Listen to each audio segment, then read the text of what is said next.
Number 6. Now this one I get asked. I think this is one of the first questions I get asked on a personal level here. Most people with disabilities cannot have sexual relationships. Yeah. People, I mean, it is one of the wildest misconceptions ever. And I know we are curious. I mean, one question I get asked a lot. Most people just think that I can't have sexual relationships, I can't be in a relationship, I can't, give birth. But I get asked a lot, oh, are you capable of giving birth? Are you capable of, having sexual relationships with someone? I mean, this one of the questions I get asked a lot, if not first. I mean, the minute someone meets me and they say, oh, they're trying to get to know me, I know that this question is coming. Maybe in the second sentence or in the third sentence, it's going to come, because that's just one of the misconceptions. And I'm here to tell you that is false. I mean, people living with disabilities are sexual beings just like you. They are capable of, giving birth, depending on their disability. I mean, thank God for technology and the way the world is today. There are a lot of, equipment, a lot of technology, a lot of, things to help and aid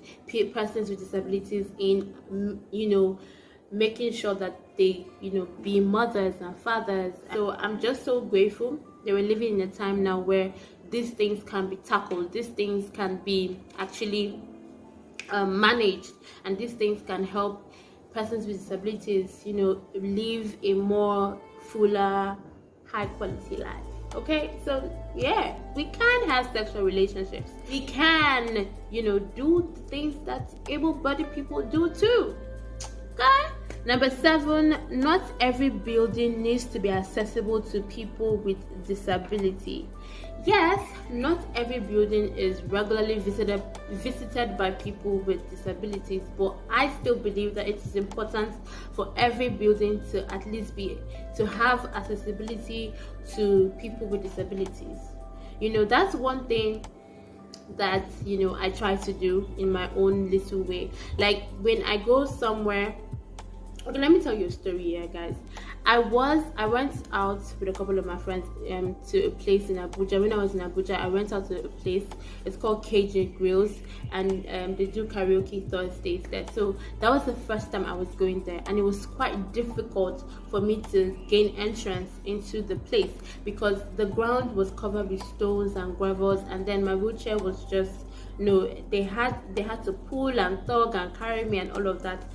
Now, the thing that warmed my heart was the owner of the place came to me to talk to me about how he can make it more accessible for me to enter that place. And I was moved.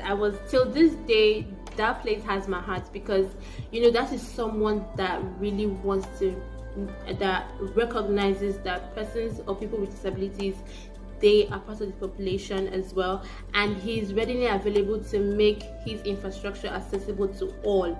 Because I want to have fun, I want to have a good time. We don't all sit there at home doing nothing. Like, I'm a mover. Anybody that knows me knows I love to have fun. I love to have a good time in general. So that really moved me a lot. The next time I went there was something more easier for me to gain access into the place, and it was awesome. And to this day, they have my heart. KJ Girls has my heart. Just because of that singular act, I just felt so moved and so somewhat inspirational. I felt somewhat inspirational. No, of it true.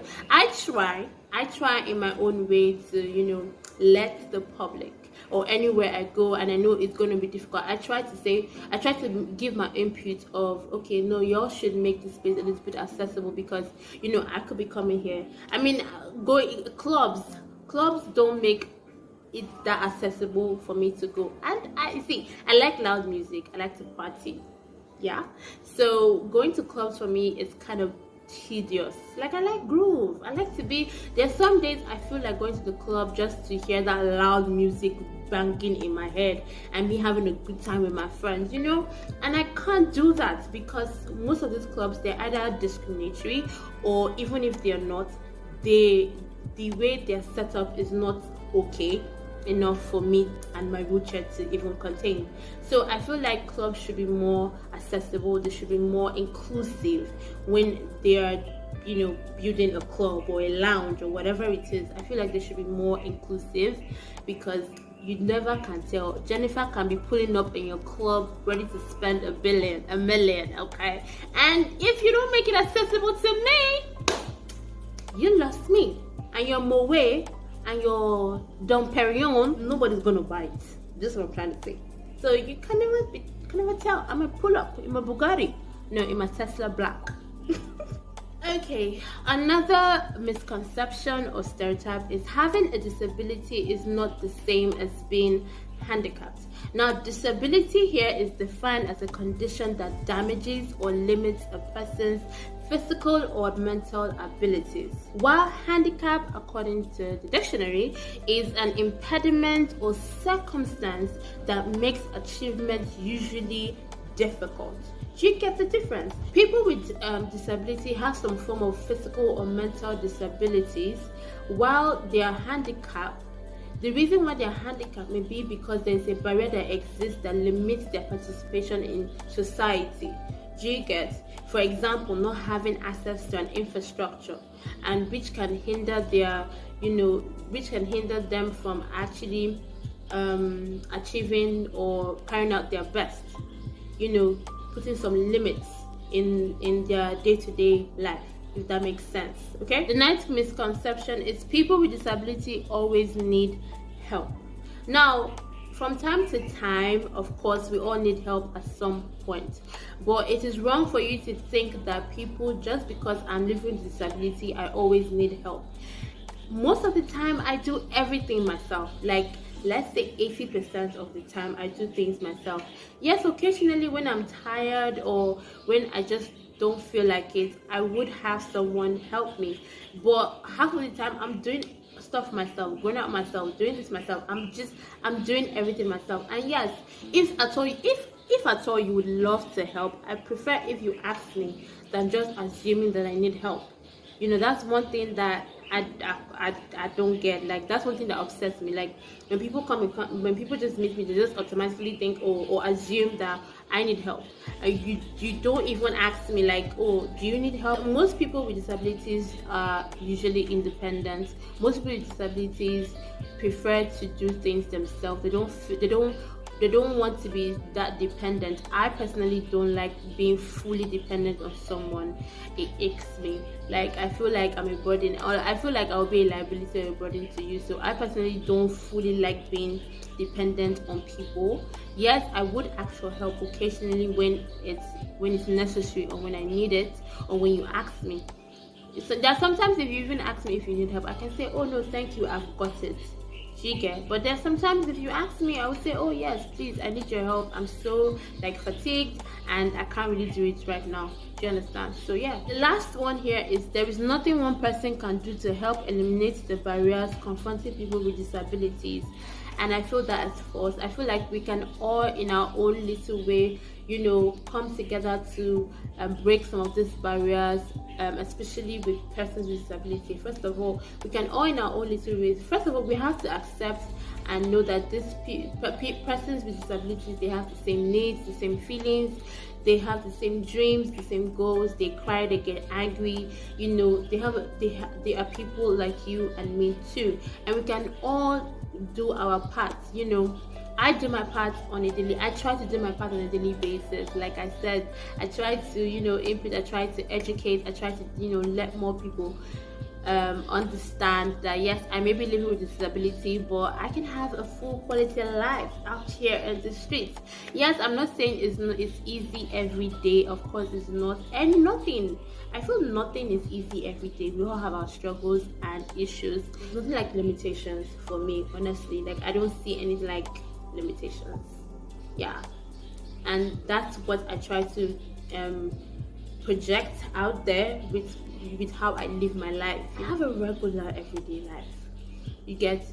It's just that this regular everyday life is me adapting it with my disability. We can all do something. We can all do. If you're an architect, you should know that now buildings. If you're an architect and you hope to be I hope to be building infrastructures and planning buildings. Be more inclusive. And if you're, someone that has a business or whatever it is, be more inclusive. See, guys, especially this infrastructure thing, like, I can't tell you enough how, if I want to go out here, I usually have to think, oh, is where I'm going, is it wheelchair friendly? Like, can I access the building? Can I do this? A lot of things run through my mind, and sometimes it could be so tedious. Like, sometimes when I think about those things, sometimes I get so discouraged to want to go out. I get so discouraged to want to just go and have fun. Even in having fun self, there sometimes I usually just be thinking, okay, can I go to this place? Will I be able to access it? And most of the time I can't, which means, I go back home and just so I mean, it's a whole mental, for me, it's a mental work, having to think about all of these things. And I feel like we can do better in terms of infrastructure, in terms of, housing as well. Like, guys, I don't even want to housing. I feel like there should be houses that are wheelchair friendly, because we are part of the society. We are part of the population. You can't just be living life and neglect. That's it for this video. Just to give my 2 cents or $2 or £2 on what I think. Most of these are just myths, misconceptions, misunderstanding. Yeah, I just had to talk about these things because they have affected me, or are still affecting me in one way or the other. Like, these are barriers that I constantly have to hurdle or jump over every single day of my life. So yeah, so I decided to come and talk about it here. Thank you for watching to this point, and give this video a thumbs up if you like this kind of video. And if you want me to discuss any other thing, please leave it in the comments. And if you have video suggestions as well, please leave them in the comments as well. And thank you so much for watching this far. Don't forget to subscribe. Don't forget to do all of that good stuff that I usually do on your YouTube channel. I will see you in my next video. Be safe, be good. I love you. Bye, guys.